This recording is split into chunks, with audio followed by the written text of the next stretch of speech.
সারাদিন নামাজ পড়ি, 2 ঘন্টা ধরে হুজুরের পিছনে একটা ওয়ার্ডও বুঝি না মানে কি।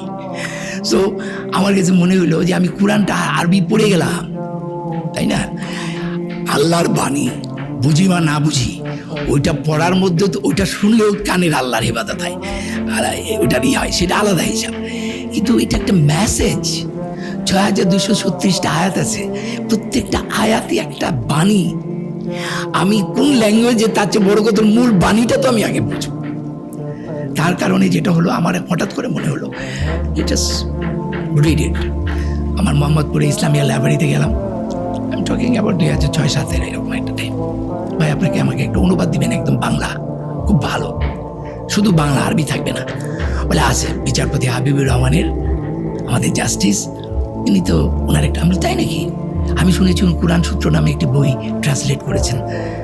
দেন কারণ উনি তো রবীন্দ্রনাথ এক্সপার্ট, শেক্সপিয়ার এক্সপার্ট, ওনার অনুবাদটা অনেকটা নিয়ার টু হতে পারে। এই কোরআনের বইটা নিয়ে আসলাম, খুব সুন্দর অনুবাদ। তো আমি তো কোরআনের সায়েন্টিফিক এরর ধরার জন্য আসলাম, বইটা নিয়ে আসলাম।